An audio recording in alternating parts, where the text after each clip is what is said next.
ಯಾಕೆಂದ್ರೆ ಈಗಾಗಲೇ ಮನವರಿಕೆ ಮಾಡ್ಕೊಂಡ್ರು, ಕೃಷ್ಣಪ್ಪನವರು ಮನವರಿಕೆ ಮಾಡಿದ್ದೀವಿ.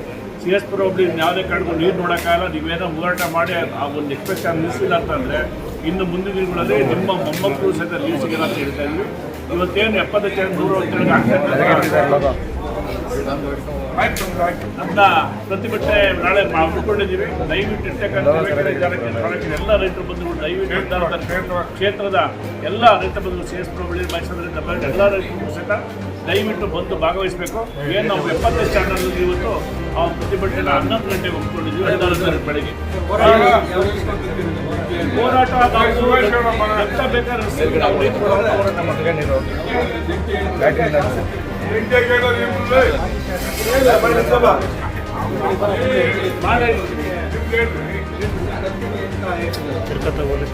ಯಾವುದೂ ಅಕ್ವೇಷನ್ ಆಗಿಲ್ಲ, ಮುಂದೆ ಇಲ್ಲ, ಯಾವ ರೈತರು ನೋಡಿಸ್ಕೊಟ್ಟಿಲ್ಲ, ಯಾವ ರೈತರು ಅವ್ರು ಹೋಗಿ ಹಾಕಿರ್ಸೋಣ ಗೌರ್ಮೆಂಟ್ ಜಾಗ ಮಾಡ್ತಿದ್ದಾರೆ. ಈಗಾಗಲೇ ಸುಮಾರು ರೈತರುಗಳು ತೆಂಗಿನ ಕಾಯ್ತಾ ಇದ್ದಾರೆ.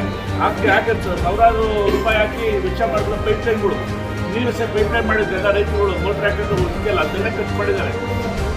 ಯಾರು ಇರ್ತಾರೆ ಲ್ಯಾಂಡು ಸರ್ಕಾರಿ ಭೂಮಿನ ಹ್ಯಾಂಡ್ ಓವರ್ ಆಗಬೇಕು, ಅದು ಪ್ರಕ್ರಿಯೆ ಆಗಿಲ್ಲ. ಇದು ದಬ್ಬಾಳಿಕೆ ಮೇಲೆ ನಡೆಯೋದು. ಇದು ನಮಗೆ ಸಹಿಸೋದಿಲ್ಲ. 14ನೇ ತಾರೀಕು ಎಲ್ಲ ಮುಚ್ಕೊಂಡ್ಬರ್ತೀವಿ.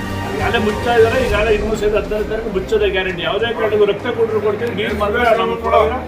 ಏನು ಅಲೋಕೇಶನ್ ಆಗಿಲ್ಲ ಅವ್ರಿಗೆ, ಯಾವುದು ಅಲೋಕೇಶನ್ ಆಗಿಲ್ಲ. ನಮಗೆ ಕುಡಿಗಲ್ಗೆ ನೀರು ತೊಗೊಂಡೋಗಿ ಅಭ್ಯಂತರ ನನಗೆ ಚಾನಲ್ ಅಗ್ರೀಕರಣ ಮಾಡಿ ತೊಗೊಂಡೋಗ್ರಿ. ನಮ್ಗೆ ಆಗ್ತಾ ಇರೋದು ಶ್ರೀರಂಗ ಏತಾನೀರವ್ರು ನಿಲ್ಲಿಸ್ಬೇಕಷ್ಟೇ. ಅವ್ರಿಗೆ ಕೊಡ್ತಾರೆ TGLಗೆ ಮತ್ತು ಏನಿರ್ತಕ್ಕಂಥ ಶ್ರೀರಂಗ ನೀರಾವರಿ ಕೊಡಿಲ್ಲ. ನಮ್ಮ ಕುಡಿಗಲ್ ನೀರು ತೊಗೊಳ್ಳೋ ಅಭ್ಯಂತರ ನಮ್ದೇನಿಲ್ಲ. ಈಗಾಗಲೇ ಕುಡಿಗಲ್ ನೀರು ತೊಗೊಳ್ಳೋಕೆ ಚಾನಲ್ ಅಗ್ರೀಕರಣಕ್ಕೆ ಮಾರ್ಗದರ್ಶನ ಮಾಡೋಕ್ಕೋಸ್ಕರ 7 ಕೋಟಿ ಮಂಜೂರಾಗಿದೆ. ಆ ದುಡ್ಡು ಮಾಡಲಿ. ಎಲ್ಲ ಈಗ ಇರ್ತಿದೆಯಲ್ಲ 5 ವರ್ಷ ಏನು ತೊಂದರೆ ಆಗಿಲ್ಲ ಕುಡಿಗಲ್ಗೆ, ಎಲ್ಲ ತುಂಬಿದಿರ್ತೇನೆ. ಈಗೇನು ಅಂಥದ್ದು ಅಂಥ ಅವಶ್ಯಕತೆ ಇರ್ತಕ್ಕಂಥ ಪ್ರಕ್ರಿಯೆ ತೊಗೊಂಡೋದಿಲ್ಲ. ಅಲ್ಲಿ ಯಾವ್ದಾದ್ರು ತೊಂದರೆ ಇಲ್ವಲ್ಲ 5 ವರ್ಷದಿಂದ. ಆದರೆ ಇವತ್ತು ನಾವು ರಕ್ತ ಕೊಟ್ಟು ನೀರಂತೂ ಕೊಡೋಣ ಅಂತ ಹೇಳಕ್ಕೆ